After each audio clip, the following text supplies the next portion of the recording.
Salut à tous, bienvenue dans cette toute nouvelle vidéo Histoire de station. Alors cette fois, je me suis rendu sur une station de la ligne 12, la station Solferino.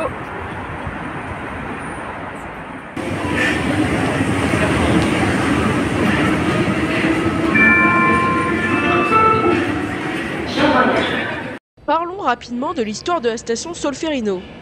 La station ouvre le 5 novembre 1910, en même temps que l'ouverture du premier tronçon de la ligne 12 et par extension le premier tronçon inauguré par Nord-Sud. J'avoue que j'aimerais bien vous faire un long développement sur l'évolution de cette station au fil des années, mais Solferino fait partie des stations qui ont le plus conservé leur aspect original, mais je vais en reparler. La station a bien été rénovée vers le milieu des années 2000 dans le cadre du programme Renouveau du métro parisien.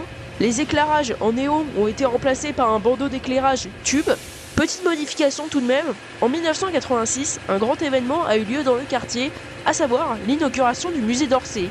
La station Solferino étant la plus proche, sur les plans, un sous-titre indiquant son nom est ajouté. Cependant, les plaques n'ayant jamais été changées n'auront jamais ce sous-titre. Maintenant que vous connaissez mieux cette station, il est temps d'aller vous montrer ça.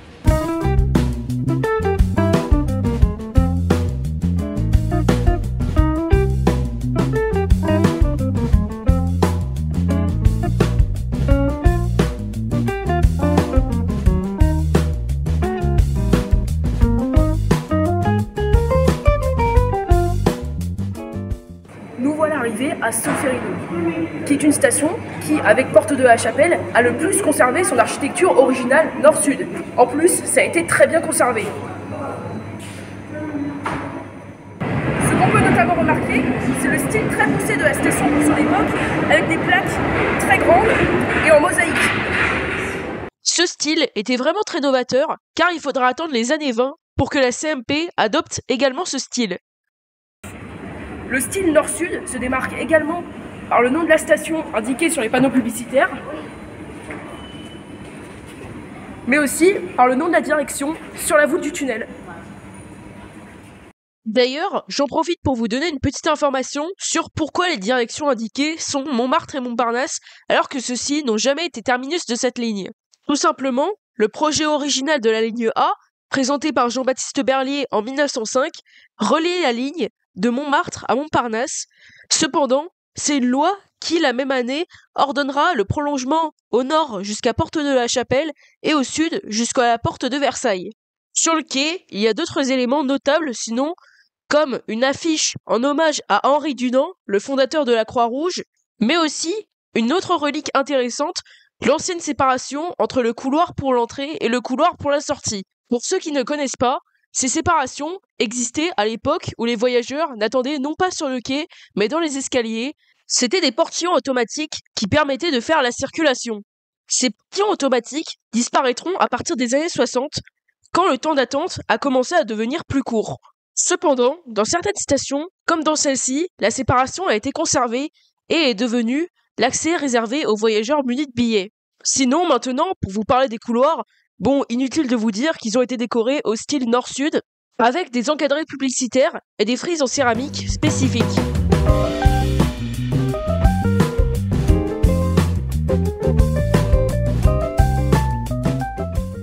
Parlons des sorties. Il y en a 3 au total, notamment cette première sortie, située juste à côté de l'arrêt de bus Solferino-Bellechasse, et qui a la particularité d'être une entrée réservée aux voyageurs munis de billets. Ouais, mais logique parce que quand tu prends le métro, en fait, t'as le temps d'un... Il y a également ce passage qui est réservé aux usagers sortants. Et sinon, il y a cette entrée située place Jacques Bainville et qui a une particularité, c'est d'avoir conservé le style très nord-sud, avec un style très décoratif et un panneau accompagné d'un panneau métropolitain, probablement d'origine.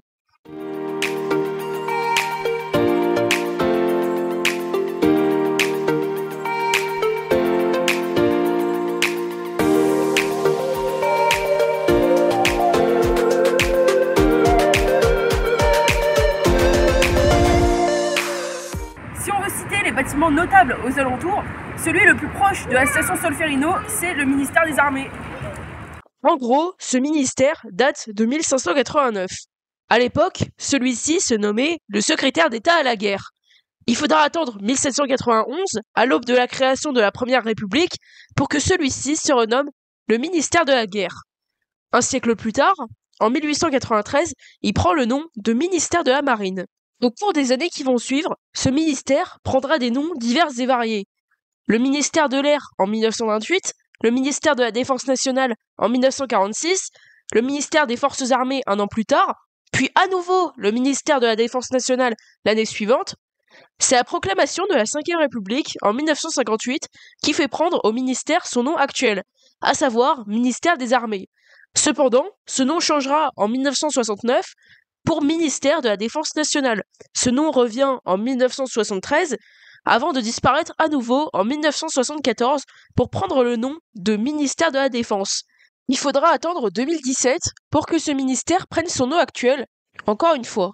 Au sujet du siège, celui-ci se nomme l'Hôtel de Brienne et il a été construit en 1718, mais il faudra attendre un siècle pour qu'il devienne le siège du ministère des Armées. Aujourd'hui, il existe toujours et il abrite toujours le ministère des Armées et il est classé monument historique depuis 1993.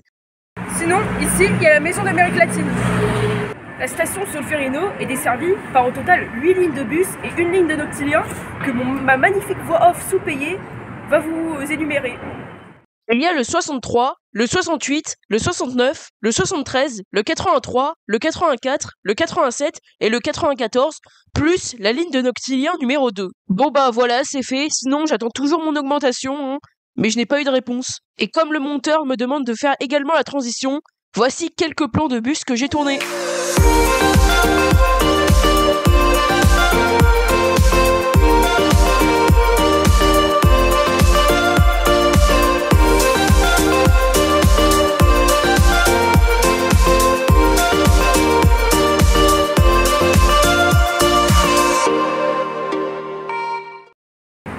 La station Solferino donne correspondance au RERC avec la gare Musée d'Orsay par la voie publique en empruntant la rue de Solferino.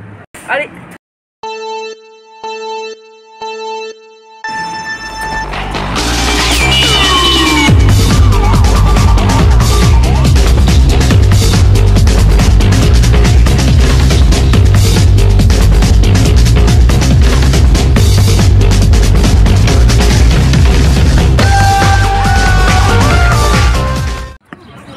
Ça y est, je suis arrivé au musée d'Orsay. Ah, tu vas faire une vidéo dessus? Trop cool! Non, ce sera pour une prochaine vidéo ça. Allez.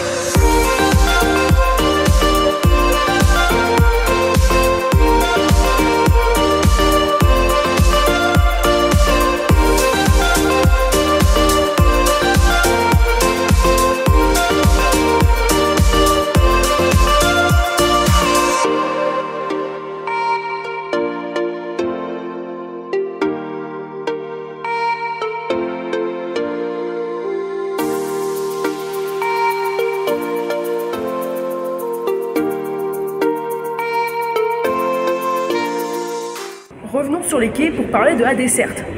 Que ce soit dans le sens Méridici ou dans le sens Aubervilliers, la station Solferino est desservie par un train toutes les 2 minutes aux heures de pointe et un train toutes les 4 minutes aux heures creuses. Sinon, en 2021... Petite précision quand même qui me semble importante, si j'utilise les chiffres de 2021, bah c'est tout simplement parce que je n'ai pas trouvé plus récent. Mais ces chiffres seront quand même un petit peu faussés par le fait qu'à l'époque, il y avait encore le Covid. La station Solferino a accueilli 1 269 143 voyageurs.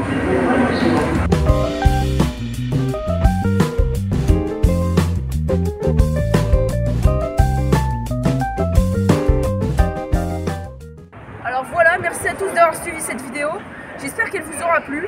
Alors on se retrouve à la prochaine vidéo qui sera également une vidéo histoire de station. Nope. En attendant, n'hésitez pas à vous abonner, à liker et à partager. En attendant, je vous dis au revoir.